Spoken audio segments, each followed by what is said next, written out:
Very good morning, dear children. So, we enter into the next part, different approaches to training. Okay, so in the last class, we have seen about the distinction between training, education and development. And we have also seen the need and importance of training. In today's class, we are going to see about the different approaches to training needs assessment. Okay, so we are discussing today for what purpose or when a person is required for training. എപ്പോഴാണ് ഒരു എംപ്ലോയിക്ക് നമ്മൾ training കൊടുക്കേണ്ടത്? എപ്പോഴാണ് കൊടുക്കണ്ടേ? ഒരു ഓർഗനൈസേഷനിൽ join ചെയ്ത് 1-2 വർഷമൊക്കെ ആകുമ്പോൾ നമുക്കൊരു ട്രെയിനിങ് കൊടുത്താൽ മതിയോ? അല്ലാന്നുണ്ടെങ്കിൽ ജോയിൻ ചെയ്ത സമയത്തൊരു 6 months ട്രെയിനിങ് കൊടുത്താൽ മതിയോ? പിന്നെ അയാൾക്ക് ജീവിതകാലത്ത് നമ്മൾ ട്രെയിനിങ് കൊടുക്കേണ്ട ആവശ്യമില്ല. അങ്ങനെയാണോ നമ്മൾ സിസ്റ്റം വരേണ്ടത്? So when it is actually required for the employee for the training എന്നുള്ളതാണ്. എപ്പോഴാണ് കൊടുക്കേണ്ടത്? നിങ്ങളുടെ ഒരു ഐഡിയയിലൊന്ന് നിങ്ങൾ ഏകദേശം ഒന്ന് മനസ്സിലൊന്ന് പറഞ്ഞു നോക്കി, എപ്പോഴാണ് കൊടുക്കേണ്ടതെന്നുള്ളത്. ഞാൻ നേരത്തെ പറഞ്ഞു, 1-2 കൊല്ലം കഴിഞ്ഞാൽ നമ്മൾ ട്രെയിനിങ് കൊടുക്കണോ, വന്ന വഴിക്ക് ട്രെയിനിങ് കൊടുക്കണോ, അല്ലെങ്കിൽ അയാൾ റിട്ടയർ ചെയ്യുന്ന സമയത്ത് നമ്മൾ ട്രെയിനിങ് കൊടുക്കണോ, അല്ലെങ്കിൽ പുതിയ മാറ്റങ്ങൾ വരുമ്പോഴാണോ ട്രെയിനിങ് കൊടുക്കേണ്ടത്? ഓക്കെ, സോ സിംപ്ലി ഞാൻ പറഞ്ഞുതരാം എപ്പോഴാണ് ഒരു പേഴ്സണ് ട്രെയിനിങ് കൊടുക്കേണ്ടത് എന്നുള്ളത്. Okay, when the company actually expect something from the employee. What actually the company expects and what actually the employee performs. ഇത് രണ്ട് തമ്മിൽ എന്തെങ്കിലും ഒരു മാറ്റം വരുമ്പോൾ it is time for training എന്നുള്ളത് നമുക്ക് പറയാനായിട്ട് സാധിക്കും. ഓക്കെ, സോ നമ്മൾ ഒരു കമ്പനിയിൽ ജോയിൻ ചെയ്യുന്ന സമയത്ത് ഒരു എംപ്ലോയിനെ നമ്മൾ ഹയർ ചെയ്യുന്ന സമയത്ത് the company is expecting from the employee that this kind of changes should come over here.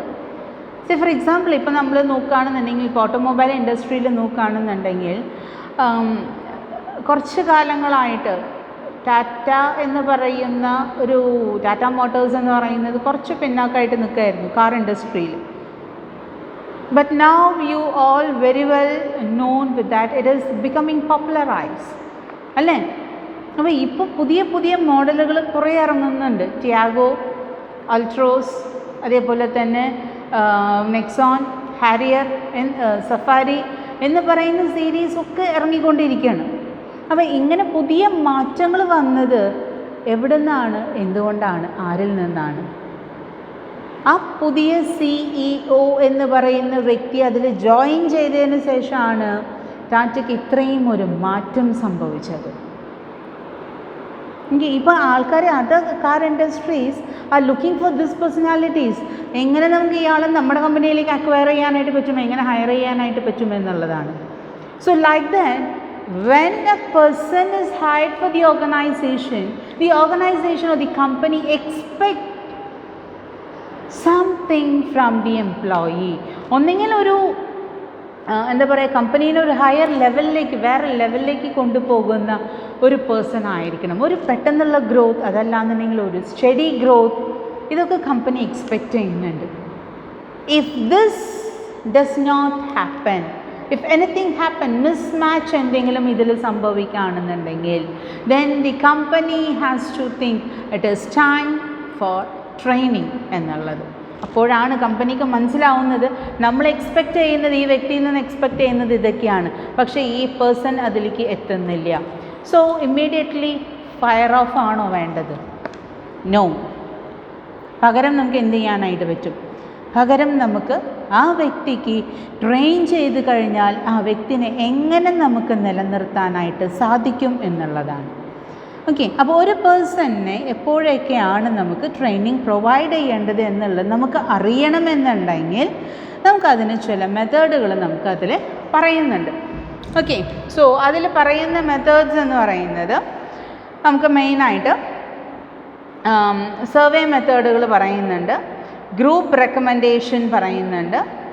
Okay, survey method, group recommendation, task identification, HR-ൻ്റെ വീക്ക്നെസ്സസ് എന്തൊക്കെയാണ്, അതേപോലെ തന്നെ അതർ സോഴ്സസ് ഓഫ് ഇൻഫർമേഷനിൽ നിന്ന് നമുക്കറിയാനായിട്ട് സാധിക്കും, സൂപ്പർവൈസേഴ്സിൽ നിന്ന് കിട്ടുന്ന റിപ്പോർട്ടിൽ നിന്ന് നമുക്കറിയാനായിട്ട് സാധിക്കും, ആൻഡ് സെൽഫ് നോമിനേഷൻസിൽ നിന്ന് നമുക്കറിയാനായിട്ട് സാധിക്കും. That is A person is required for training എന്നുള്ളത്.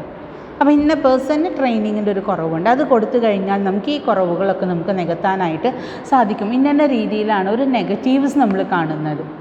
Not a single person is completely full of positive. ഇപ്പോൾ പോസിറ്റീവ് എന്ന് പറയുമ്പോൾ നമുക്കൊരു പേടിയാണ് അല്ലേ? അതല്ല, നമ്മുടെ ജീവിതത്തിനോട് നമുക്കൊരു പോസിറ്റീവ്നെസ് വേണം, നമ്മൾ ചെയ്യുന്ന ജോലിയോട് നമുക്കൊരു പോസിറ്റീവ് ഫീലിംഗ് വേണം, നമ്മൾ ചെയ്യുന്ന എല്ലാ കാര്യങ്ങളും ഒരു പോസിറ്റീവ് ടച്ച് ഉണ്ടായിരിക്കണം. എന്നാലാണ് നമ്മൾ പ്രവർത്തിക്കുന്ന സ്ഥലമായാലും നമ്മൾ ഏത് മേഖലകളിലായാലും നമുക്കതിലൊരു ഉയർച്ച ഉണ്ടാവുള്ളൂ. അപ്പോൾ ഇവിടെയും നമുക്ക് ഒരാൾക്ക് എന്തെങ്കിലും ഒരു ചെറിയ നിസ്സാരമായിട്ടൊരു കുറവുകൾ ഉണ്ടെന്നുണ്ടെങ്കിൽ immediately that person is out എന്നുള്ളതല്ല ഒരു ഓർഗനൈസേഷൻ ചിന്തിക്കുക. ആ പേഴ്സണിന് വേറെ മറ്റു പല ക്വാളിറ്റീസും ഉണ്ടായിരിക്കും. So how we can make them in എന്നുള്ളതാണ് നമ്മൾ ചിന്തിക്കുന്നത്. How we can make them in എന്നുള്ളതാണ്. അപ്പോൾ അങ്ങനെ അവരെ നമ്മളെങ്ങനെ നിലനിർത്തിക്കൊണ്ടു പോകും, അവരുടെ കഴിവുകൾ നമ്മൾ എങ്ങനെ കമ്പനിയുടെ കഴിവുകളാക്കി നമ്മൾ മാറ്റും, എങ്ങനെ നമ്മൾ ഉപയോഗിച്ചെടുക്കും എന്നുള്ളതാണ്. സോ അതിന് വേണ്ടിയിട്ട് അവരുടെ കുറവുകൾ കണ്ടെത്താൻ വേണ്ടിയിട്ടുള്ള മെത്തേഡുകളാണ് നമ്മളിപ്പോൾ ഈ പറഞ്ഞതൊക്കെ. അപ്പോൾ അതിലെ ആദ്യത്തെ മെത്തേഡായിട്ട് നമുക്ക് ഡിസ്കസ് ചെയ്യാനുള്ളത് സർവേ മെത്തേഡാണ്. സോ സർവേ മെത്തേഡിൽ നമുക്ക് വരുന്നത് potential trainees is conducted to identify specific topics about which they want to learn more. So നമ്മൾ അതിലേക്ക് ഒരു group of potential trainees, okay, അപ്പോൾ ആർക്കൊക്കെയാണ് നമുക്ക് ഏകദേശം ഒരു ഒറ്റ നോട്ടത്തിൽ നമുക്കറിയാലോ, ആ ഒരു മാനേജീരിയൽ എക്സ്പീരിയൻസ് ബേസ് ചെയ്തിട്ട് ദ മാനേജേഴ്സ് ക്യാൻ നോ ഇവർക്കൊക്കെയാണ് ഏകദേശം. പക്ഷെ എന്നാലും നമുക്ക് അവരിലൂടെ ഏതൊക്കെ ടോപ്പിക്കുകളാണ് വേണ്ടത്, അല്ലെങ്കിൽ എല്ലാവർക്കും എല്ലാ ടോപ്പിക്കും ചിലപ്പോൾ വേണ്ടി വരില്ലേ ട്രെയിനിങ്. അപ്പോൾ ചില ആൾക്കാർക്ക് സ്പെസിഫിക് ഏരിയാസിൽ മാത്രമേ വേണ്ടൂ. അപ്പോൾ അതൊക്കെ ഒന്ന് കണ്ടെത്തുക എന്നുള്ളതാണ് സർവേയിലൂടെ നമ്മൾ ഉദ്ദേശിക്കുന്നത്. Okay, so survey among the potential trainees is conducted to identify specific topics about which they want to learn more. It suggests that trainees are more likely to be receptive to the resulting programs when they are viewed as relevant. So നമ്മൾ ഒബ്സർവേഷനിലൂടെ നമ്മൾ അവരോട് സംസാരിക്കുന്നതിലൂടെ we are finding out on what specific topics they have to be get trained എന്നുള്ളതാണ്. Okay, so proper training നമുക്ക് അവർക്ക് കൊടുക്കാനായിട്ട് സാധിച്ചു കഴിഞ്ഞാൽ അവരിലുള്ള ചെറിയ കുറവുകളൊക്കെ നമുക്ക് എന്താക്കാൻ പറ്റും, നമ്മുടെ പോസിറ്റീവായിട്ടുള്ള കഴിവുകളായിട്ട്, പോസിറ്റീവ് എബിലിറ്റീസായിട്ട് നമുക്ക് യൂസ് ചെയ്യാനായിട്ട് സാധിക്കും. സോ എല്ലാവർക്കും വെറുതെ അനാവശ്യമായിട്ട് എല്ലാ ട്രെയിനിങ്ങും കൊടുക്കേണ്ട ആവശ്യമില്ലല്ലോ. On what relevant topics that may be found out by using one method, survey method. Okay, and second thing is we are going to see about group recommendation. So a group totally is recommending for particular subject എന്നുള്ളതാണ്, അല്ലെങ്കിൽ for particular area എന്നുള്ളതാണ് ട്രെയിനിങ്ങിന് വേണ്ടിയിട്ട്. Okay, so the group expertise may be tapped through a group discussion, a questionnaire, the Delphi procedure or a nominal group meeting. So ഇവിടെ suggest ചെയ്യുന്നത് A panel of experts ആണ്. അതിനെയാണ് നമ്മൾ പറയുന്നത് Delphi method എന്ന് നമ്മൾ പറയാറുണ്ട്, ഡെൽഫി പ്രൊസീജിയർ.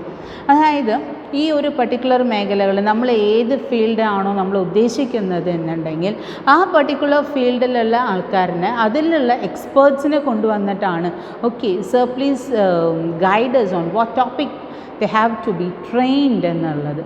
സോ എപ്പോഴാണ് ഒരു പേഴ്സണിന് ട്രെയിനിങ് പ്രൊവൈഡ് ചെയ്യേണ്ടത്, പ്ലീസ് ഡു കൺവേയസ് എന്നുള്ളത് നമ്മൾ പറയുകയാണെന്നുണ്ടെങ്കിൽ ഈ ഫീൽഡിലുള്ള എക്സ്പേർട്സ് പറയും ഇന്ന രീതിയിൽ മാറ്റങ്ങൾ വരുന്നുണ്ടെങ്കിൽ ഒന്ന് ശ്രദ്ധിച്ചോളൂ, അവർക്ക് ട്രെയിനിങ്ങിൻ്റെ കുറവുണ്ട്.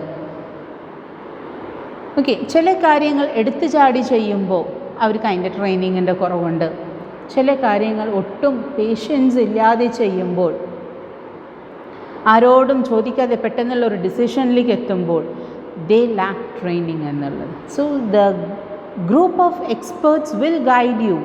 അപ്പോൾ അവരെങ്ങനെയാണ് ഇതാണ് വേണ്ടത് എന്നുള്ളത് ജസ്റ്റ് ചിലപ്പോൾ ഒരു ഗ്രൂപ്പ് ഡിസ്കഷനിലൂടെ അവർ കണ്ടെത്താനായിട്ട് സാധിക്കും. അവർ ഈ പൊട്ടൻഷ്യൽ ട്രെയിനീസ് ആയിട്ട് അല്ലെങ്കിൽ ഗ്രൂപ്പ് ഓഫ് പീപ്പിളായിട്ട് അവരെന്ത് ചെയ്യും, they will be having session, group discussion ഒന്നുകൂടി GD കൊടുക്കാറുണ്ട്. അപ്പോൾ അങ്ങനെ ഈ ഗ്രൂപ്പ് ഡിസ്കഷനിലൂടെ അവർക്ക് മനസ്സിലാവും ഏതൊക്കെ ഇതിലാണ് അവർക്ക് ട്രെയിനിങ് വേണ്ടത് എന്നുള്ളത്. അതല്ലാന്നുണ്ടെങ്കിൽ ഒരു ക്വസ്റ്റ്യനെയർ അവർക്ക് പ്രൊവൈഡ് ചെയ്യാം. ക്വസ്റ്റ്യനെയർ അവർ ടൈം എടുത്ത് അവർ ഫില്ല് ചെയ്ത് തിരിച്ചു തരണം. അപ്പോൾ ഇത് രണ്ടും ടൈം കൺസ്യൂമിങ് തന്നെയാണ് നമുക്ക് വരുന്നത്. അതേപോലെ ഡെൽഫി പ്രൊസീജിയർ എന്ന് പറയുമ്പോൾ ഈ പറയുന്ന രീതിയിൽ എക്സ്പേർട്സ് ആണ്, ഈ ഒരു ഗ്രൂപ്പ് പാനൽ ഓഫ് എക്സ്പേർട്സ് ആണ്. They will decide on what topics they have to be trained എന്നുള്ളത്. Okay, so group discussion resembles face-to-face interview technique. Structured, unstructured, formal, informal, പല രീതിയിലുള്ള ഗ്രൂപ്പ് ഡിസ്കഷൻ ഉണ്ടായിരിക്കാം. സോ ഒരു വ്യക്തിയോട് നമ്മൾ എത്ര നേരം നമ്മൾ സംസാരിക്കുന്നുവോ അത്രയും ഡീപ്പായിട്ട്, അത്രയും ഡെപ്തിൽ നമുക്ക് ആ വ്യക്തിനെ മനസ്സിലാക്കാനായിട്ട് സാധിക്കുമെന്നുള്ളതാണ്. ഓക്കെ, സോ ഒരു ഗ്രൂപ്പ് ഡിസ്കഷൻ എന്നൊക്കെ പറയുമ്പോൾ പെട്ടെന്ന് നമുക്കറിയാനായിട്ട് പറ്റും. എന്നാലും അത് ഓരോ വ്യക്തികളായിട്ടും അല്ലെങ്കിൽ ഓരോ പർട്ടിക്കുലർ ഗ്രൂപ്പായിട്ടും നമ്മൾ ഡിസ്കഷൻ ഇരിക്കുന്ന സമയത്ത് normally it is time consuming ആണ്. ഓക്കെ, ക്വസ്റ്റ്യനെയർ മെത്തേഡ് ആണെന്നുണ്ടെങ്കിലോ നമ്മൾ ഇതേപോലെ തന്നെ നമ്മൾ ഒരു ക്വസ്റ്റ്യനെയർ പ്രിപ്പയർ ചെയ്ത് കൊടുക്കുകയാണ്. The people they have to take time to fill in. Sometimes if they are not willing to respond they will give the forms unfilled. അപ്പോൾ അങ്ങനെയൊക്കെ വരുന്ന സമയത്ത് നമുക്ക് ഈ ക്വസ്റ്റ്യനെയർ ഫോം കംപ്ലീറ്റ് അല്ല എന്നുണ്ടെങ്കിൽ will not be able to take a decision on that. Okay, so അപ്പോൾ അങ്ങനത്തെ രീതിയിൽ ക്വസ്റ്റ്യനെയർ നമുക്ക് ടൈം കൺസ്യൂമിങ് ആണ് എന്ന് നമുക്ക് പറയാനായിട്ട് പറ്റും. അതിന് അത്യാവശ്യം സമയമെടുത്ത് ടെക്നിക്കൽ സ്കിൽസും അതേപോലെ തന്നെ ബാക്കി എല്ലാ സ്കിൽസും അവർക്ക് ഏതൊക്കെയാണ് വേണ്ടതെന്ന് കണ്ടെത്താനൊക്കെ കുറച്ച് സമയം എടുക്കും എന്നുള്ളതാണ്. ഓക്കെ, സോ ഇതൊക്കെയാണ് മെയിനായിട്ട് ഗ്രൂപ്പ് റെക്കമെൻഡേഷനിൽ ഗ്രൂപ്പ് ഓഫ് എക്സ്പേർട്സ് അല്ലെങ്കിൽ പാനൽ ഓഫ് എക്സ്പേർട്സ് ആണ് ഇന്ന മേഖലകളിലാണ് ഇവർക്ക് ട്രെയിനിങ് വേണ്ടത് എന്നുള്ളത് പറയാം. അത് ചിലപ്പോൾ ക്വസ്റ്റ്യനെയർ മെത്തേഡോ അതല്ലാന്നുണ്ടെങ്കിൽ ഗ്രൂപ്പ് ഡിസ്കഷൻ മെത്തേഡോ അവർ ഓപ്റ്റ് ചെയ്യാവുന്നതാണ്. Okay, and third thing is task identification. Task ഐഡൻറ്റിഫിക്കേഷനിൽ വരുന്നത് the job description is evaluated to identify the salient task the job requires. Once trainers have an understanding of those tasks, specific plans are developed to provide the necessary training എന്നുള്ളതാണ്. ഒരു സിമ്പിളായിട്ട് ഞാനൊരു കാര്യം പറയണം. ഒരു പിയൂണായിട്ട് ഏറ്റവും ലോവർ ഗ്രേഡിൽ തന്നെ തുടങ്ങട്ടെ. ഒരു പിയൂണായിട്ട് നമ്മൾ എന്ത് ചെയ്യാണ്, ഒരു കമ്പനിയിൽ നമ്മൾ ജോലിക്ക് കയറുകയാണ്. അപ്പോൾ ഇയാൾ എങ്ങനെയാണ്, പിയൂൺ എങ്ങനെയാണ് കാശിൻ്റെ കാര്യത്തിലായാലും അല്ലെങ്കിൽ ബാക്കിയുള്ള കാര്യങ്ങൾ, ഇപ്പം ബാക്കിയുള്ള ഫയലിൻ്റെ കാര്യങ്ങൾ നോക്കാനും അല്ലെങ്കിൽ അത് എടുത്ത് വയ്ക്കാനും ഒക്കെ ആളും എടുക്കാനാണ്.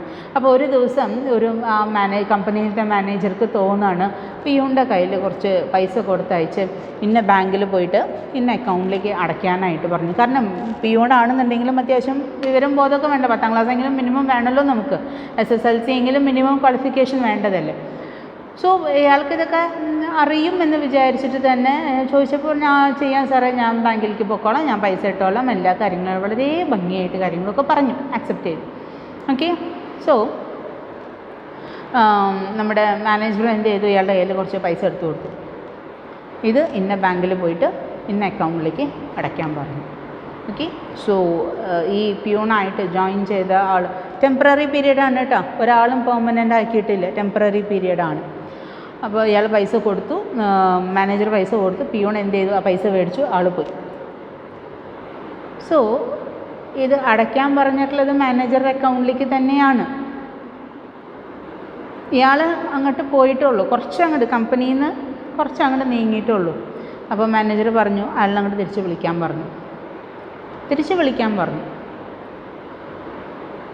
അപ്പോൾ തിരിച്ച് വിളിക്കാൻ പറഞ്ഞപ്പോൾ അവിടുന്ന് ഒരു അറ്റൻഡർ പോയിട്ട് വേഗം പോയിട്ട് ഇയാളങ്ങോട്ട് തിരിച്ച് വിളിച്ചു, പിയൂണിനെ വിളിച്ചു. ഇതേ സാറ് വിളിക്കേണ്ടത് എന്താണെന്നറിയില്ല, വേഗം ഒന്ന് ചെല്ലുമെന്ന് പറഞ്ഞു.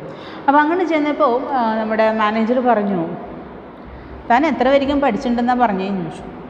10ാം ക്ലാസ് വരെയും പഠിച്ചിട്ടുണ്ട്. ഓക്കെ, ഞാൻ എത്ര പൈസ തൻ്റെ കയ്യിൽ തന്നേന്ന് പറഞ്ഞു ബാങ്കിൽ കൊണ്ടുപോയി ഇടാനായിട്ട്. സാർ 5000 രൂപ തന്നതെന്ന് പറഞ്ഞു. അതെയോ, താനൊന്ന് എണ്ണി നോക്കിയെന്ന് പറഞ്ഞു. എണ്ണി നോക്കാൻ പറഞ്ഞു. എണ്ണി നോക്കിയപ്പോൾ അതിൽ 4000 രൂപയേ ഉള്ളൂ. ഹൺഡ്രഡ്സിൻ്റെ ഇതാണ് അയാൾ കൊടുത്തത്. 4000 രൂപയേ ഉള്ളൂ. 10 നോട്ടിൻ്റെ കുറവും കൂടി ഉണ്ട് 5000 ആവാനായിട്ട്. ഓക്കെ, അപ്പോൾ അങ്ങനെ വന്നപ്പോൾ ഈ വ്യക്തി എന്താണ് ഇതിൻ്റെ റീസൺ ബിഹൈൻഡ് ഇറ്റ് എന്നുള്ളത് നോക്കിയപ്പോൾ, എന്തുകൊണ്ടാണ് ഞാൻ മേടിച്ച് താൻ അങ്ങനെ തന്നെ കൊണ്ടുപോയെന്ന് ചോദിച്ചു. തൻ്റെ ഡ്യൂട്ടി എന്താണ് തൻ്റെ അടുത്ത് പറഞ്ഞത്? ബാങ്കിൽ കൊണ്ടുപോയി അടയ്ക്കാൻ പറഞ്ഞു. ഞാനത് അടയ്ക്കാനായിട്ട് പോയി. നമ്മുടെ ആദ്യത്തെ ഡ്യൂട്ടി, ഒരാൾ നമ്മുടെ കയ്യിൽ പൈസ തന്നു കഴിഞ്ഞാൽ the first thing what we have to do is what that person says that this much of amount is given to you. First thing is count and check. അല്ലേ? That is our primary duty. ഇതൊന്നും ഒരാളും പറഞ്ഞു തരേണ്ടതല്ല. ഒരാളുടെ കയ്യിൽ നിന്ന് ഇത്ര രൂപ നമ്മുടെ കയ്യിൽ തന്നു എന്ന് പറഞ്ഞു കഴിഞ്ഞാൽ ഫസ്റ്റ് തിങ് നമ്മുടെ ഡ്യൂട്ടി എന്താണെന്നുണ്ടെങ്കിൽ ആ പൈസ എണ്ണി നോക്കുക എന്നുള്ളതാണ്. എണ്ണി നോക്കി, ആ സാറേ 5000 ഉണ്ട്.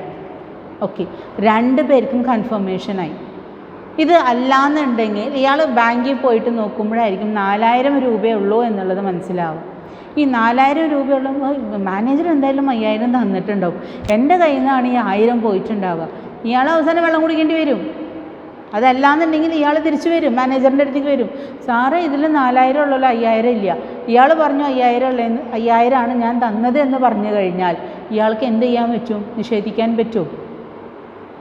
ഫോൾട്ട് എവിടെയാണ്? ഫസ്റ്റ് സ്റ്റെപ്പിൽ തന്നെ അവിടെ ഫോൾട്ട് വന്നു. ഇയാൾ എണ്ണി നോക്കിയിട്ടില്ല. പിന്നെ ഇയാൾക്ക് എന്ത് വെച്ച് കൗണ്ടർ ചെയ്യാൻ പറ്റും? Nothing he can do it. So ഇതൊന്നും ഒരു ട്രെയിനിങ്ങിൻ്റെ ഭാഗമല്ല, ഇതൊക്കെ ഒരു കോമൺ സെൻസിൻ്റെ ഭാഗമാണ്. ചില കാര്യങ്ങൾ, ചില വർക്കുകൾ ഓരോരുത്തരും എങ്ങനെയാണ് അത് ചെയ്യുന്നത് എന്ന് നോക്കിക്കഴിഞ്ഞാൽ നമുക്കറിയാം ആ പേഴ്സൺ ആ ഒരു ഫീൽഡിൽ ശരിക്ക് കഴിവുണ്ടോ, ടാലൻറ്റഡ് ആണോ ഇല്ലയോ എന്നുള്ളത് നമുക്കറിയാനായിട്ട് പറ്റും. ചിലർ വലിയ വലിയ ക്വാളിഫിക്കേഷൻസും കൊണ്ടുവരും, പക്ഷേ they are not capable of handling situations എന്നുള്ളതാണ്. സോ അങ്ങനെ വന്നു കഴിഞ്ഞാൽ കാര്യം പോയില്ലേ. So how he tackles a situation, how he responds to the problem, how he finds the solution to a problem, ഇതിനൊക്കെ ബേസ് ചെയ്തിട്ടാണ് whether he is eligible for that post എന്നുള്ളത് നമുക്ക് അറിയാനായിട്ട് സാധിക്കുക എന്ന് പറയുന്നത്. ഓക്കെ, സോ ടാസ്ക് ഐഡൻറ്റിഫിക്കേഷൻ എന്ന് പറയുന്നത് നമ്മളൊരാൾ ഒരു ജോബിന് ഒരു പർട്ടിക്കുലർ പോസ്റ്റിലേക്ക് നമ്മൾ അപ്പോയിൻറ്റ് ചെയ്ത് കഴിഞ്ഞാൽ is that person talented or having skill of doing that job എന്നുള്ളതാണ്. If not he lacks training. അപ്പോൾ നമ്മൾ എന്ത് ചെയ്യണം? അയാൾക്ക് ആവശ്യമായിട്ടുള്ള ട്രെയിനിങ് പ്രൊവൈഡ് ചെയ്യേണ്ടതാണ്. ഇപ്പോൾ മനസ്സിലായോ? അപ്പോൾ ഒരു പേഴ്സൺ ഒന്നെങ്കിൽ ഒരു ഓർഗനൈസേഷനിൽ എന്ത് ചെയ്യാം? ജനറലായിട്ട് സർവേ മെത്തേഡിലൂടെ ഏതൊക്കെ ടോപ്പിക്കുകളാണ് വേണ്ടത് എന്നുള്ളത് കണ്ടെത്താം. അതല്ലാന്നുണ്ടെങ്കിൽ ഒരു group recommendation, that is A panel of experts നമുക്ക് പറയാറുണ്ട്. ഇറ്റ് ഈസ് ഇന്ന മേഖലകളിലാണ് ഇവർക്ക് ട്രെയിനിങ് വേണ്ടത് എന്നുള്ളത് പറയാറുണ്ട്. അത് ചിലപ്പോൾ ഗ്രൂപ്പ് ഡിസ്കഷനിലൂടെയോ അതല്ലാന്നുണ്ടെങ്കിൽ നമ്മുടെ ക്വസ്റ്റ്യനെയർ മെത്തേഡ് യൂസ് ചെയ്യാവുന്നതാണ്. തേർഡ് സ്റ്റെപ്പാണ് ഞാൻ പറഞ്ഞത്, ടാസ്ക് ഐഡൻറ്റിഫിക്കേഷൻ. ഒരു ജോബിലേക്ക് ഒരാളിനെ നമ്മൾ അപ്പോയിൻറ്റ് ചെയ്ത് കഴിഞ്ഞാൽ is that particular person eligible to perform that job? Is he able to perform the job? അയാൾക്കത് ചെയ്യാനുള്ള കഴിവുണ്ടോ? പഠിപ്പുണ്ടായിരിക്കാം, കഴിവുണ്ടാവണമെന്നില്ല. ഓക്കെ, സോ മറ്റുള്ളവരെ പറഞ്ഞ് അത് മനസ്സിലാക്കി കൊടുക്കാനോ അതല്ലാന്നുണ്ടെങ്കിൽ അയാൾ പറയുന്ന ജോലികൾ അത് അതേപോലെ മനസ്സിലാക്കി പെർഫോം ചെയ്യാനുള്ള കഴിവുണ്ടോ എന്നുള്ളതാണ് തേർഡ് സ്റ്റെപ്പിൽ നമ്മൾ ചെയ്യുന്നത്. അതില്ല എന്നുണ്ടെങ്കിൽ നമ്മൾ എന്ത് ചെയ്യണം? കുറച്ച് നാളത്തേക്ക് ഒരു 6 months നമ്മൾ ട്രെയിനിങ് പ്രൊവൈഡ് ചെയ്യേണ്ടതാണ്. So in that training period അയാൾ കുറേ ഫേസ് ചെയ്യേണ്ടി വരും, കുറേ സിറ്റുവേഷൻസ് ഫേസ് ചെയ്യേണ്ടി വരും. അപ്പോൾ ഇങ്ങനെ ബുദ്ധിമുട്ടുകളൊക്കെ ഫേസ് ചെയ്യുമ്പോൾ അതെങ്ങനെയാണ് ടാക്കിൾ ചെയ്യേണ്ടത്? പിന്നെ പ്രത്യേകിച്ച് നമ്മൾ ഏത് കാര്യം ചെയ്യുമ്പോഴും എൻ്റെ മക്കൾക്ക് എനിക്ക് തരാനുള്ള ഒരൊറ്റ അഡ്വൈസേ ഉള്ളൂ. നമ്മുടെ ലൈഫിൻ്റെ ഏത് ഭാഗത്ത് നമ്മൾ ചെന്നാലും നമ്മൾ ചിന്തിക്കേണ്ടത് എന്നെ ഹെൽപ്പ് ചെയ്യാൻ ആരുമില്ല. So I have to do all things on my own. അതാദ്യം ചിന്ത മനസ്സിലേക്ക് വന്നു കഴിഞ്ഞാൽ നമ്മൾ ഫ്രീ ആയി. ഓക്കെ, അല്ല എന്നെ സഹായിക്കാൻ ഇയാൾ വരും അയാൾ വരും എന്ന് പ്രതീക്ഷിച്ച് കഴിഞ്ഞാൽ your mind is getting heavy. So don't expect anyone at any stage. You always think you only will be there to do your job. No one will be there. So ആ ഒരു കോൺസെപ്റ്റിലേക്ക് നമ്മൾ വന്നു കഴിഞ്ഞാൽ എല്ലാ ജോലികളും നമ്മൾ ചെയ്യാനായിട്ട് പഠിക്കും. ഏത് ടൈപ്പ് ഓഫ് ട്രെയിനിങ് ഇതും നമുക്ക് കടന്നു പോരാനായിട്ട് സാധിക്കും. ഏത് ജോബ് ഡിസ്ക്രിപ്ഷൻ തന്നാലും നമുക്കത് ചെയ്യാനായിട്ട് സാധിക്കും. Because you are capable of doing that. Because you know you have to do your job on your own. No one will be there. Clear ആയോ? അപ്പോൾ ആ ഒരു കോൺസെപ്റ്റ് നമ്മുടെ മനസ്സിലേക്ക് വന്നു കഴിഞ്ഞാൽ പിന്നെ നമ്മൾ ഓട്ടോമാറ്റിക്കലി നമ്മളത് ചെയ്തു പോകുമെന്നുള്ളതാണ്.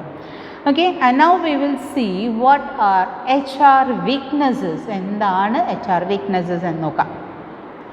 The weaknesses among human resource activities like inappropriate placement, orientation, selection, recruiting may lead to workers with deficiencies.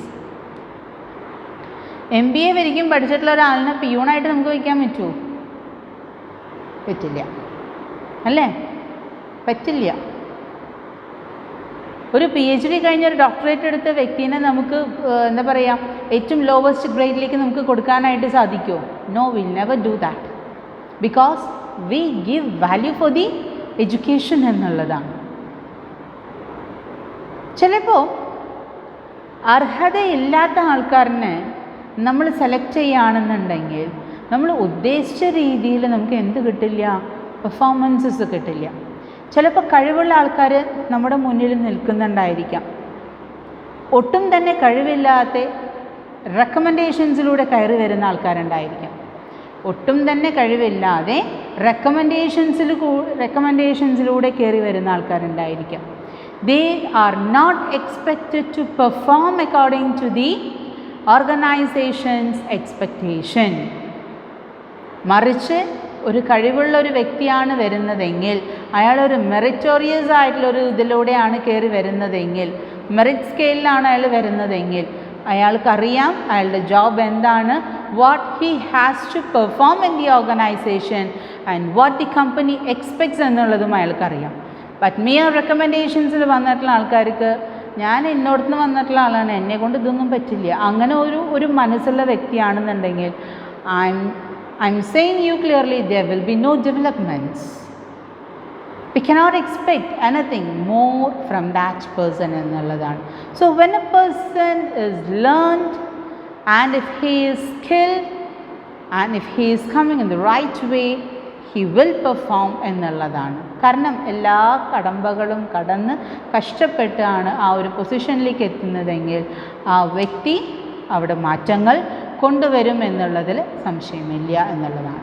Okay, so wrong പേഴ്സൺസിനെ നമ്മൾ സെലക്ട് ചെയ്ത് കഴിഞ്ഞാൽ we cannot expect from that particular persons. ചിലപ്പോൾ അതിനുള്ള ക്വാളിഫിക്കേഷൻ ഉണ്ടാവില്ല, അതിനുള്ള ഒരു ട്രെയിനിങ് ഉണ്ടായിരിക്കില്ല. So ആ പേഴ്സണിനെയൊക്കെ നമ്മൾ കൊണ്ടുവന്ന് വെച്ച് കഴിഞ്ഞാൽ it is at a loss for the organisation എന്നുള്ളതാണ്. Okay, so errors in these activities may come from weaknesses in human resource planning, job designing. അപ്പം നമ്മൾ ഓക്കെ റെക്കമെൻഡേഷൻ ബേസിൽ എടുക്കുകയാണെന്നുണ്ടെങ്കിലും if he is skilled we can hire or no എന്നുള്ളത് ആദ്യമേ നമ്മൾ വ്യക്തമാക്കുക. അപ്പം നമ്മുടെ ജോബിൽ എന്ത് ചേരില്ല? വെള്ളം ചേരില്ല എന്നുള്ളതാണ്. നമ്മൾ ഒന്നിലും വെള്ളം ചേർക്കുന്നില്ല. What is we are giving it ultimately. So HR weaknesses ഉണ്ടെന്നുണ്ടെങ്കിൽ right persons will not be appointed in right positions, wrong persons will be appointed and we cannot expect from them എന്നുള്ളതാണ് അതിൻ്റെ ട്രൂ സെൻസ് എന്ന് പറയുന്നത്. Okay, and fifth one is from other sources of information. So we can also know when a person is required training from the other sources of information also. So reviewing other sources of information includes reports, production records, quality control reports, grievances, safety reports, absenteeism, turnover. Okay, ഒരാൾ frequent ആയിട്ട് absent ആവുന്നുണ്ട്, അയാൾക്ക് വരാൻ താല്പര്യമില്ല. Why it is so? that person must not be interested in this job, particular job. ചിലപ്പോൾ അതുകൊണ്ടായിരിക്കാം. ചിലപ്പോൾ അയാളുടെ റെക്കോർഡ്സ് അത്ര എഫിഷ്യൻ്റ് ആയിരിക്കില്ല. അപ്പോൾ അതുകൊണ്ട് റെക്കോർഡ്സ് മേ ബി നെഗറ്റീവ്. അപ്പോൾ അങ്ങനെയൊക്കെ വരുമ്പോൾ നമ്മൾ ഉദ്ദേശിച്ച പെർഫോമൻസ് ഉണ്ടാവില്ല. അപ്പം നമുക്ക് ഈ റിപ്പോർട്ട്സൊക്കെ കാണുമ്പോൾ മാനേജറിൻ്റെ അടുത്തൊക്കെ സംസാരിക്കുമ്പോൾ ഇയാളെക്കുറിച്ച് അത്ര നല്ല ഇമ്പ്രഷൻ അല്ല എന്നുണ്ടെങ്കിൽ നമുക്ക് എന്ത് ചെയ്യാം? We have to that person is required for training എന്നുള്ളത് മനസ്സിലാക്കാനായിട്ട് സാധിക്കും. ചിലപ്പോൾ ചില ആൾക്കാർക്ക് ഗ്രീവൻസസ് ഉണ്ടാവാം, എന്ത് പറഞ്ഞാലും പരിഭവങ്ങളുണ്ടായിരിക്കും. സോ അങ്ങനത്തെ ആൾക്കാരാണെന്നുണ്ടെങ്കിലും ബുദ്ധിമുട്ട് തന്നെയാണ്. ഓക്കെ, ആൻഡ് ദെൻ സോ ഇതിനുള്ള അഡ്വാൻറ്റേജസും ഡിസഡ്വാൻറ്റേജസും നമുക്ക് ചിലപ്പോൾ ഇൻഫർമേഷൻസൊക്കെ റെഡിലി അവൈലബിൾ ആണ്. പക്ഷേ it carries viewpoint that generally reflects the past situation rather than the current one. അപ്പം നമ്മൾ ഇയാൾ മുമ്പ് എങ്ങനെയായിരുന്നു എന്നുള്ളതൊക്കെ ചിലപ്പോൾ ചിന്തിക്കേണ്ടി വരും. ഇങ്ങനത്തെ ഒരു റിപ്പോർട്ട്സൊക്കെ നോക്കുകയാണ്, ചിലപ്പോൾ ഇയാൾ ഇപ്പം നന്നായിട്ട് പെർഫോം ചെയ്യുന്നുണ്ടായിരിക്കാം. പാസ്റ്റ് റെക്കോർഡ്സിൽ ചിലപ്പോൾ വേറെ എന്തെങ്കിലും ഇഷ്യൂസൊക്കെ ഉള്ളതുകൊണ്ട് ചിലപ്പോൾ പെർഫോമൻസ് അത്ര നന്നായി വരണമെന്നില്ല. പക്ഷേ അയാൾ ഇപ്പം നല്ല മാറ്റം വന്നിട്ടുണ്ടായിരിക്കാം. പക്ഷേ നമ്മൾ റെക്കോർഡ്സ് സെലക്ട് ചെയ്യുമ്പോൾ എപ്പോഴും പാസ്റ്റ് റെക്കോർഡ്സ് ആണ് നോക്കുക. അപ്പോൾ past records may be negative, so that we may be judging this person wrongly എന്നുള്ളതും സംഭവിക്കാം. ഓക്കെ, സോ ഏത് കാര്യത്തിനും എന്തുണ്ട്? അതിൻ്റേതായ അഡ്വാൻറ്റേജസും ഉണ്ട്, അതിൻ്റേതായ ഡിസഡ്വാൻറ്റേജസും ഉണ്ട്. Next one is from supervisors. Supervisors are able to observe employees on daily basis. അല്ല, മാനേജേഴ്സ് എന്നും അവരെ സബോർഡിനേറ്റ്സിനെ കാണണമെന്നില്ല. പക്ഷേ ഓരോ എംപ്ലോയീസിൻ്റെയും അതാത് പർട്ടിക്കുലർ ഫീൽഡിലുള്ള സൂപ്പർവൈസേഴ്സ് അവരെ ഒബ്സർവ് ചെയ്യുന്നുണ്ടായിരിക്കാം. അവർ ചെയ്യുന്ന ആക്ടിവിറ്റീസ് അടുത്ത് നിന്ന് കാണുന്നുണ്ടായിരിക്കാം. So they can feel the differences very easily. So പെർഫോമൻസസിൽ വരുന്ന മാറ്റങ്ങൾ പെട്ടെന്ന് മനസ്സിലാക്കാനായിട്ട് സൂപ്പർവൈസേഴ്സിന് സാധിക്കും. അപ്പോൾ സൂപ്പർവൈസേഴ്സ് കൊടുക്കുന്ന റിപ്പോർട്ട്സ് നെഗറ്റീവ് ആണെന്നുണ്ടെങ്കിൽ ചിലപ്പോൾ നമുക്കവിടെ അന്യാന്യ വ്യക്തികൾക്ക് പ്രോപ്പർ ട്രെയിനിങ് പ്രൊവൈഡ് ചെയ്യേണ്ടി വരും. ലാക്ക് ഓഫ് ട്രെയിനിങ് കൊണ്ടാണിത് വരുന്നത് എന്ന് മനസ്സിലാക്കാനായിട്ട് സാധിക്കും. നെക്സ്റ്റ് സെൽഫ് നോമിനേഷൻസ് ആണ്.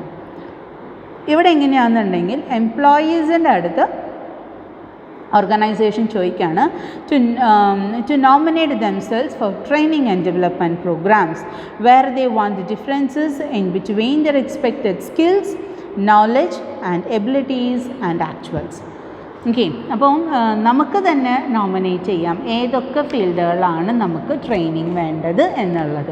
ചിലപ്പോൾ ഇപ്പോൾ ഫോർ എക്സാമ്പിൾ ഇപ്പോൾ നമുക്ക് ഏറ്റവും പറയാനുള്ള എക്സാമ്പിൾ നമുക്ക് നമ്മുടെ കോളേജും ടീച്ചിങ് ആ ഒരു സിറ്റുവേഷനിൽ ചില ടീച്ചേഴ്സ് നല്ല റാങ്ക് ഹോൾഡേഴ്സ് ആയിരിക്കും, നല്ല ലാംഗ്വേജ് സ്കില്ലുള്ള ആൾക്കാരായിരിക്കാം, അതേപോലെ തന്നെ നല്ല കൺവേ ചെയ്യുന്ന രീതിയിലൊക്കെ സംസാരിക്കാൻ ഒന്നും ഒരു കുഴപ്പമില്ലാത്ത ആൾക്കാരായിരിക്കാം.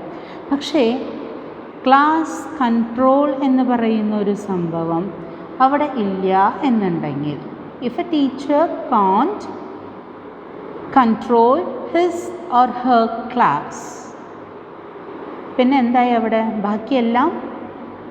ബാക്കിയെല്ലാം അവിടെ it comes to zero. So just see, the teacher is taking class very efficiently, very effectively, whatever it may be. But when the students are going on talking, if she has no control over the students, what it implies? എന്താണ് ഉദ്ദേശിക്കുന്നത്? That teacher is not fit for the job എന്നുള്ളതാണ് അല്ലേ? അപ്പോൾ കുട്ടികളെ എങ്ങനെ handle ചെയ്യണം, എങ്ങനെയാണ് അവരുടെ പ്രശ്നങ്ങൾ നമ്മൾ പരിഹരിക്കേണ്ടത്? ഏതൊരു പുതിയ ടീച്ചർ കോളേജിലായാലും സ്കൂളുകളിലായാലും വരുന്ന സമയത്ത് കുട്ടികളൊന്ന് വാലാട്ടി നോക്കും അല്ലേ? അവരവരുടെ കുറുമ്പൊക്കെ പുറത്തെടുക്കാറുണ്ട്. പക്ഷേ അത് വളരെ ഭംഗിയായിട്ട് ആ കുറുമ്പുകളൊക്കെ മാറ്റി അവരുടെ കയ്യിലെടുക്കുന്ന എത്ര ടീച്ചേഴ്സ് ഉണ്ടെന്നറിയും. So they are really capable for that എന്ന് പറയും. അതേപോലെ തന്നെ ഒരു ഓർഗനൈസേഷനിൽ ജോലി ചെയ്യുമ്പോൾ നിങ്ങൾക്കറിയാമല്ലോ നമ്പർ 24 നോർത്ത് കാദം എന്ന് പറയുന്ന ഫിലിം ഇസ് നോട്ട് പോപ്പുലർ അല്ലാത്ത ഫിലിമൊന്നല്ല അല്ലേ? അതിൽ ചെയ്തിട്ടുള്ള റോളും കാര്യങ്ങളൊക്കെ നിങ്ങൾ നോക്കാം. The person is coming, he is eligible for everything. അയാൾക്ക് എന്താണ് അറിയാത്ത എല്ലാ കാര്യങ്ങളും അറിയാം അല്ലേ? അതിൽ ഫാസിലിൻ്റെ റോൾ നിങ്ങൾ നോക്കുകയാണെന്നുണ്ടെങ്കിൽ അതിലെ എല്ലാ കാര്യങ്ങളും അയാൾക്കറിയാം. പക്ഷേ ഒരാളോടും ചെറുക്കില്ല. അയാൾക്ക് അയാളുടേതായ കാര്യങ്ങൾ മാത്രം, he is going on very selfish. So company എന്താണ് പറയുന്നത്? What the company asked to do, he performs it 110%, but he will never speak or smile with the colleagues. അത് കഴിഞ്ഞിട്ട് ആ ഫിലിമിൻ്റെ എൻഡിങ് പാർട്ട് വരുന്നുണ്ട്. എന്ത് രസമാണ് ഓർഗനൈസേഷനിൽ വർക്ക് ചെയ്യാൻ അല്ലേ? നമ്മളും നമ്മുടെ കൊളീഗ്സിൻ്റെ അടുത്ത് നമ്മളൊന്ന് ചിരിച്ച് സംസാരിച്ച് അവരുടെ സന്തോഷത്തിലും അവരുടെ ദുഃഖത്തിലും നമ്മളും കൂടി പങ്കുചേരുമ്പോൾ അവിടെ വരുന്ന മാറ്റങ്ങൾ വലുതാണ്. എല്ലാവരും ഒരേപോലെ കേപ്പബിൾ ആവണമെന്നില്ല, കുറ്റം കുറവുകൾ എല്ലാവർക്കും ഉണ്ട്. അപ്പോൾ അതൊക്കെ നമ്മൾ അങ്ങോട്ടും ഇങ്ങോട്ടും അത് പറഞ്ഞ് നോവിപ്പിക്കാതെ അവരെയും കൂടെ കൂട്ടി നമ്മൾ ആ കാര്യങ്ങൾ പെർഫോം ചെയ്യുമ്പോൾ എത്ര ഹാപ്പി ആയിട്ട് നമുക്ക് ആ വർക്കിംഗ് അറ്റ്മോസ്ഫിയർ തന്നെ നമുക്ക് മാറ്റാനായിട്ട് പറ്റും. നിങ്ങൾ നേരെ മറിച്ചൊന്ന് ചിന്തിച്ച് നോക്കി, നമ്മൾ ജോലി ചെയ്യുന്ന സ്ഥലത്ത് ഫുൾ മർമറിങ്, നമ്മൾ എന്ത് ചെയ്താലും മർമറിങ് തന്നെ, അവിടെ no satisfaction at all, no chances for praising our work or accepting ourselves or recommending ourselves ഒന്നുമില്ല എന്നുണ്ടെങ്കിൽ ഒരു മരവിച്ച മനസ്സായിട്ടല്ലോ ഓരോരുത്തരും അവിടെ ജോലിക്ക് വരിക അല്ലേ? ഇയാളുടെ മുഖം കാണുന്നതിനേക്കാളും ഇന്നത്തെ ദിവസം പോയി എന്നുള്ളതല്ലേ നമ്മൾ ചിന്തിക്കാൻ മുഖം കണ്ടു കഴിഞ്ഞാൽ. അപ്പം അങ്ങനെയൊന്നുമില്ലാതെ നമുക്ക് തന്നെ നമ്മളായ ചുറ്റുപാടിൽ നമുക്ക് എന്തൊക്കെ ചേഞ്ചസ് കൊണ്ടുവരാനായിട്ട് സാധിക്കുമെന്നുള്ളതാണ്. സോ നമുക്ക് തന്നെ നമുക്കറിയാം ഇന്ന മേഖലകളിലാണ് എനിക്ക് എൻ്റെ കുറവുകൾ എന്നുള്ളത്. നമ്മൾക്ക് എപ്പോഴും നമ്മളെ കുറച്ച് മനസ്സിലാക്കേണ്ടതുണ്ട്. ഹൗ ഐ ആം എന്നുള്ളത്, the positives and negatives in me, what makes me as myself എന്നുള്ളത്. അപ്പം നമുക്കറിയാം നമ്മുടെ സ്ട്രെങ്ത് എന്താണ്, നമ്മുടെ വീക്ക്നെസ്സസ് എന്താണ്. So that we can understand in which areas V require training എന്നുള്ളത്. സോ ദാറ്റ് ആ എംപ്ലോയീസിനെ തന്നെ നോമിനേറ്റ് ചെയ്യാം. ഇന്ന രീതിയിലുള്ള സോഫ്റ്റ് സ്കിൽ അല്ലെങ്കിൽ ഇന്ന രീതിയിലുള്ള മിഷനറി സ്കിൽ എനിക്ക് വേണമെന്നുള്ളത് നമുക്ക് റെക്കമെൻഡ് ചെയ്യാനായിട്ട് സാധിക്കും. These are the skills required for me. So please do make arrangements for necessary training program എന്നുള്ളത്. അപ്പോൾ അങ്ങനെ ഒരുവിധം ആ എംപ്ലോയീസ് എല്ലാവരും ഏകദേശം ഒരു കോമൺ ആയിട്ടുള്ള കാര്യങ്ങളോ അല്ലെങ്കിൽ അവരുടേതായ സ്പെസിഫിക് ആയിട്ടുള്ള നീഡ്സ് പറയുകയാണെന്നുണ്ടെങ്കിൽ അതിനെ ബേസ് ചെയ്തിട്ട് ട്രെയിനിങ് പ്രോഗ്രാം അറേഞ്ച് ചെയ്യാനായിട്ട് സാധിക്കുമെന്നുള്ളതാണ്. Okay, and will move with the objectives of training. Okay, ട്രെയിനിങ്ങിൻ്റെ ഒബ്ജക്റ്റീവ്സ് എന്തൊക്കെയാണെന്നുള്ളത് നോക്കാം. To enhance the knowledge. നമുക്ക് ട്രെയിനിങ് കൊടുക്കുന്നത് എന്തിനാണ്? നമ്മൾ ഇന്നലത്തെ ക്ലാസ്സിലും കഴിഞ്ഞ ക്ലാസ്സുകളിലൊക്കെ നമ്മൾ ഡിസ്കസ് ചെയ്തിട്ടുള്ള കാര്യങ്ങളാണ് അല്ലേ? എന്ത് പർപ്പസിനാണ് ട്രെയിനിങ് കൊടുക്കുന്നത്? നമുക്ക് എന്തെങ്കിലും ചെറിയ കുറവുകളൊക്കെ ഉണ്ടെന്നുണ്ടെങ്കിൽ ടു ഡെവലപ്പ് ദാറ്റ് അല്ലേ? അതിന് വേണ്ടിയിട്ടാണ് we are providing training. So to enhance the knowledge, we have the knowledge we had acquired the knowledge through educational qualification. Theoretical applications നമ്മുടെ കയ്യിലുണ്ട്, theoretical knowledge നമ്മുടെ കയ്യിലുണ്ട്. But something lacks when we do it practically. So that to enhance that, the training is provided. First thing. Second thing is to impart new skills. So നമ്മൾ പഠിച്ചു വന്നത് ഒന്നായിരിക്കാം, പക്ഷെ നമ്മൾ പ്രാക്ടിക്കലായിട്ട് ചെയ്യാൻ പോകുന്നത് മറ്റൊന്നായിരിക്കാം. അപ്പോൾ പുതിയ കാര്യങ്ങൾ എന്തൊക്കെയാണെന്നുണ്ടെങ്കിൽ അതറിയാൻ വേണ്ടിയിട്ടും നമുക്ക് എന്ത് കൊടുക്കാവുന്നതാണ്? ട്രെയിനിങ് കൊടുക്കാവുന്നതാണ്. And next is third one is new entrants ആണ്. New entrants in the organization have no basic knowledge for doing certain specific task of the organization. ചില കാര്യങ്ങൾക്ക് നമ്മൾ ഓർഗനൈസേഷനിൽ ഒരു ബേസിക് ആയിട്ടുള്ള നോളജും നമ്മൾ സ്പെസിഫൈ ചെയ്ത് പറയുന്നില്ല. So basic skills and knowledge required to perform definite task to be imparted to them through training. അപ്പോൾ അങ്ങനെ സ്പെസിഫിക് ആയിട്ട് പറയാത്ത ഏതെങ്കിലും മേഖലകളുണ്ടെന്നുണ്ടെങ്കിൽ അതിന് അവർ ഓർഗനൈസേഷൻ എന്ത് ചെയ്യേണ്ടതാണ്? ട്രെയിനിങ് പ്രൊവൈഡ് ചെയ്യേണ്ടതാണ്. ചില കാര്യങ്ങൾക്ക് നമുക്ക് അതിൻ്റേതായ അറിവ് നമുക്ക് ലഭിക്കാനായിട്ട്. Okay, and then is to make changes in attitude of employees towards their co-workers, supervisors and organization. ഓരോ എംപ്ലോയിയും ഓർഗനൈസേഷനിൽ ജോയിൻ ചെയ്യുമ്പോൾ ഞാനാണ് എന്നുള്ള ഒരു ഭാവം, ഞാനാണ് അവിടുത്തെ എല്ലാം എന്നുള്ളൊരു ഭാവം ആ വ്യക്തിയിൽ വന്നു കഴിഞ്ഞാൽ അവൻ്റെ നാശം അവിടെ തുടങ്ങാണ് അല്ലേ? വൈ ഐ എന്ന് പറയുന്ന കാര്യം എന്തിനാണ് നമ്മൾ ഏറ്റവും കൂടുതൽ നമ്മൾ അവിടെ സ്പെസിഫൈ ചെയ്യേണ്ട ആവശ്യം? No, we all join our hands to bring the organisation in to heights. There is no I, there is only we. So ചില ആൾക്കാരുണ്ട്, ചില എംപ്ലോയീസ് ഉണ്ട് causing distress in the working atmosphere, causing that much of disturbance to other people, being a nuisance to other co-workers. So ഈ ആറ്റിറ്റ്യൂഡിലൊക്കെ ഒരു മാറ്റം വരാനും മറ്റുള്ളവരും നമ്മുടെ പോലെ ഇവിടെ ജോലി ചെയ്യുന്നവരാണ് എന്നുള്ളതാണ്. നമ്മളില്ല എന്നുണ്ടെങ്കിൽ കമ്പനിയിൽ നിന്നൊന്നും പോവില്ല അല്ലേ?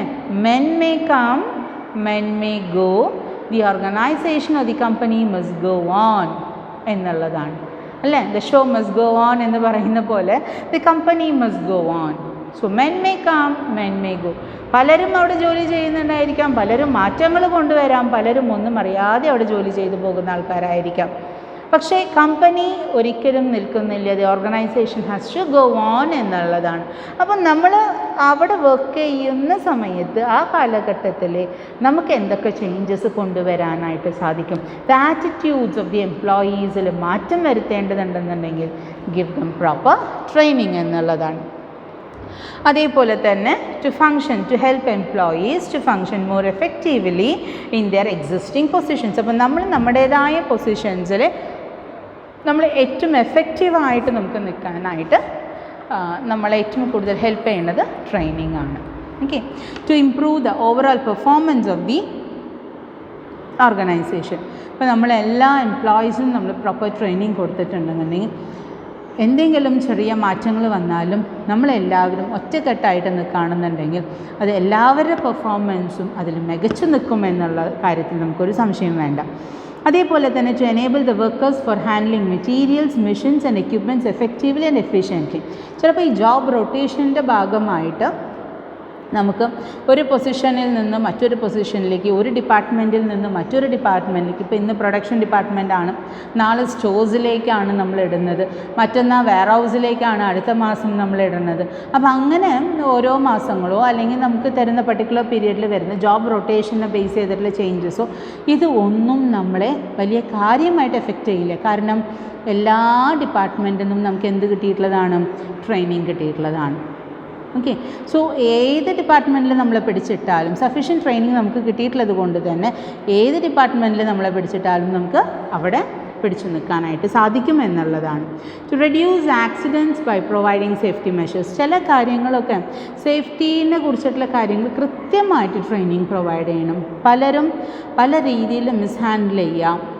അത് അതിൻ്റേതായ ഒരു കെയർഫുൾനെസ്സിനോട് കൂടിയിട്ട് നമ്മൾ ഹാൻഡിൽ ചെയ്യാതിരിക്കുക. അങ്ങനെയൊക്കെ വരുന്ന സമയത്ത് അതിലെന്തുണ്ടായിരിക്കാം? പല അപകടങ്ങളും സംഭവിക്കാം. അപ്പോൾ ഈ അപകടങ്ങളൊക്കെ നമുക്ക് റെഡ്യൂസ് ചെയ്യാനായിട്ട് സേഫ്റ്റി മെഷേഴ്സ് എന്തൊക്കെയാണെന്നുള്ളത് പ്രോപ്പർ ട്രെയിനിങ് എംപ്ലോയീസിന് കൊടുക്കണം. ഒരു അപകടം വരികയാണെന്നുണ്ടെങ്കിൽ അതെങ്ങനെയാണ് നേരിടേണ്ടത്?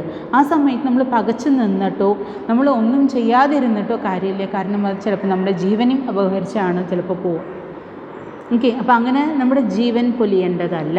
അപ്പോൾ സേഫ്റ്റി മെഷേഴ്സിനെ കുറിച്ച് വ്യക്തമായിട്ടുള്ള ഒരു ധാരണ വ്യക്തമായിട്ടുള്ള രീതിയിൽ അവർക്ക് പറഞ്ഞ് മനസ്സിലാക്കി കൊടുക്കണം. എന്നാലാണ് അവർക്ക് അത് അങ്ങനത്തെ ടഫ് സിറ്റുവേഷൻസിൽ അത് ഹാൻഡിൽ ചെയ്യാനായിട്ട് സാധിക്കുള്ളൂ.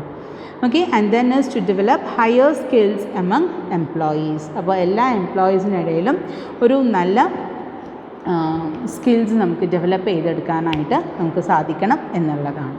ഓക്കെ, അപ്പോൾ ഇത്രയും കാര്യങ്ങളാണ് നമ്മൾ ഇന്ന് ഡിസ്കസ് ചെയ്തത്. അതായത് നമ്മുടെ different approaches to training and objectives of training ആണ് നമ്മളിന്ന് നോക്കിയത്.